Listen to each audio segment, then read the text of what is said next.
हिमाचल प्रदेश की राजधानी शिमला से करीब 30 किलोमीटर दूर धामी के हलोग में पत्थरों का अनोखा मेला लगता है। सदियों से मनाए जा रहे इस मेले को पत्थर का मेला या खेल कहा जाता है।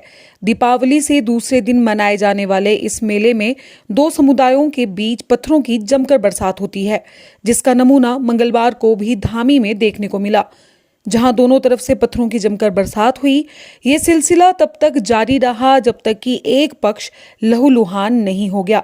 मेले की शुरुआत राज परिवार के नरसिंह पूजन के साथ होती है। सालों से चली आ रही इस परंपरा में सैकड़ों की संख्या में लोग धामी चौराहे के आसपास एकत्रित हुए। धामी रियासत के राजा पूरे शाही अंदाज में मेले वाले स्थान पर पहुंचे।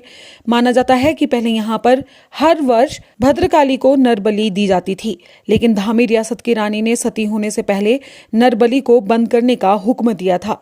इसके बाद पशु बलि शुरू हुई। कालांतर में इसे भी बंद कर दिया गया। तत्पश्चात पत्थर का मेला शुरू किया गया। मेले में पत्थर से लगी चोट के बाद जब किसी व्यक्ति का खून निकलता है तो उसका तिलक मां भद्रकाली के चबूतरे में लगाया जाता है। राजवंश व लोगों का दावा है कि आज तक पत्थर लगने से किसी की जान नहीं गई है।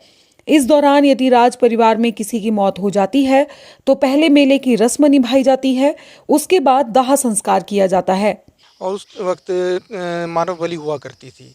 तो मानव बलि इसलिए हुआ करती थी कि जहाँ पे जब भी मानव बलि हो और आसपास के जो हमारा क्षेत्र है धामी क्षेत्र में, उसमें सुख समृद्धि रहे, कोई महामारी ना रहे हो, कोई आपदा ना आए, तो इसके लिए खुश करने के लिए भद्रकाली माता को मानव का रक्त लगाया जाता था कि सारी तरफ क्षेत्र में खुशहाली रहे।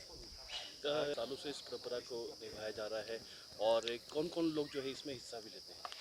देखिए, ये तो बहुत सदियों पुरानी, सैकड़ों साल पुरानी परंपरा है। कोई आज की हल्की कुछ वर्षों की नहीं है, सैकड़ों सालों से ये मनाया जा रहा है। तो इसमें हमारे कई खुंद होते हैं, जो हमारे कई खुंद हैं यहाँ पे, जैसे तुनड़ू है, तुनसू है, दगोई हैं, कटेड़ू हैं और जमूगी हैं। तो वो इकट्ठे होकर ये जो है ये मनाते हैं। और ये एक पत्थर का मेला इसको इसलिए नाम दिया गया कि हमारी जब ये रानी सती हुई यहाँ पे, सैकड़ों जब मानव बलि हुआ करती थी, तो रानी को ये जो मानव का जो खून होता था, मानव की जो बलि होती थी, वो अच्छा नहीं लगता था इसको। तो उसे सती होने से पहले जो सती परंपरा थी चली आ रही, तो सती होने से पहले उन्होंने ये जो शाड़ा नामक स्थान है वहाँ पे एक परंपरा बनाई कि भाई मानव का खून वहाँ पे लगे और कोई दूसरा खून ना लगे वहाँ पे कोई।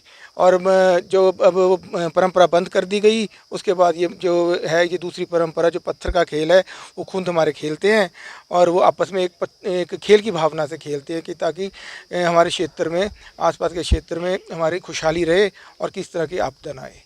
तो उससे पहले कि पूजा खेल के आरंभ करने से पहले तो हमारे खुंद के लोग जो हैं वो जो राज दरबार है वहाँ इकट्ठे होते हैं और फिर वहाँ यहाँ से एक प्रोसेसन जाता है। पहले पूजा होती है देव कुरगुन की और भीमा काली माता की और हमारे जो कुलिष्ट हैं जो नरसिंह भगवान की। तो नरसिंह भगवान के पुजारी हमारे को एक सुरक्षा जो है फूल देता है और वो फूल लेके हम लोग यहाँ से एक प्रोसेशन के रूप से यहाँ शाड़ा नामक स्थान है वहाँ जाते हैं और वहाँ जाकर हमारा ये खेल शुरू होता है।